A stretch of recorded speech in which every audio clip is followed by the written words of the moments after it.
കൊച്ചിയിലെ പാലാരിവട്ടം പാലം ഏകദേശം തകർന്ന് തരിപ്പണമായ കാര്യം നിങ്ങൾക്കെല്ലാവർക്കും അറിയാമല്ലോ.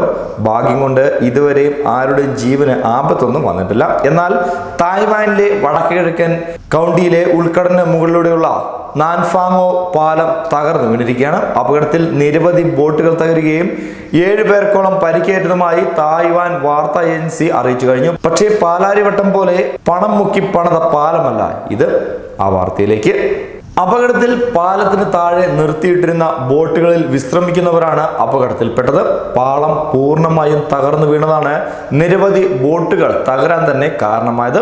പരിക്കേറ്റ 7 പേരിൽ 6 പേരുടെ നില ഗുരുതരമാണ്. തായ്വാൻ സമയം രാവിലെ 9 മണിയോടെയാണ് പാലം തകർന്നത്.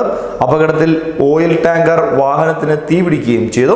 2 മത്സ്യബന്ധന ബോട്ടുകളിൽ കുടുങ്ങിക്കിടന്നവർക്കായി മുങ്ങൽ വിദഗ്ധരുടെയും തായ്വാൻ നാവികസേനയുടെയും നേതൃത്വത്തിൽ രക്ഷാപ്രവർത്തനം പുരോഗമിച്ചുകൊണ്ടിരിക്കുകയാണെന്നും പാലത്തിന്റെ തകർച്ചയിൽ ഫിഷിംഗ് ബോട്ടുകൾക്കും ടാങ്കർ ഉൾപ്പെടെയുള്ള 2 വാഹനങ്ങൾക്കും നാശനഷ്ടം ഉണ്ടായതായും സുവാവോ തുറമുഖ ഉദ്യോഗസ്ഥൻ പറഞ്ഞു. തിങ്കളാഴ്ച വൈകിട്ട് 162 കിലോമീറ്റർ വേഗതയിൽ വീശിയടിച്ച ചുഴലിക്കാറ്റിൽ വടക്ക് കിഴക്കൻ തായ്വാനിൽ 12 പേർക്ക് പരിക്കേൽക്കുകയും നിരവധി വിമാന സർവീസുകൾ റദ്ദാക്കുകയും ചെയ്തിട്ടുണ്ട്. 140 മീറ്റർ നീളമുള്ള പാലം തകർന്നു വീഴുന്നതിന്റെ വീഡിയോ CCTV ദൃശ്യങ്ങൾ ക്യാമറയിൽ പതിഞ്ഞിട്ടുണ്ട്. 3 മത്സ്യബന്ധന ബോട്ടുകൾക്കും 1 പെട്രോൾ ടാങ്കറുമാണ് ദുരന്തത്തിന് ഇരയായത്. 12 പേർക്കാണ് പരിക്കേറ്റതെന്നാണ് ആദ്യം പറഞ്ഞത്.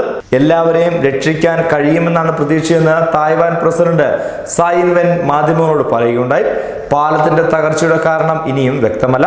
1998 ഈ പാലം നിർമ്മിച്ചത്.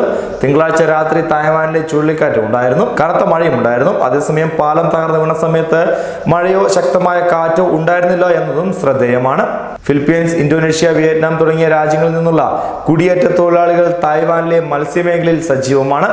പാലത്തിന്റെ തകർച്ചയിൽ അന്വേഷണം തുടങ്ങിയതായി ഗതാഗത മന്ത്രി ലിൻ ചിയാലുങ് വാർത്താ ഏജൻസിയായ AFA പറയുകയും ചെയ്തു.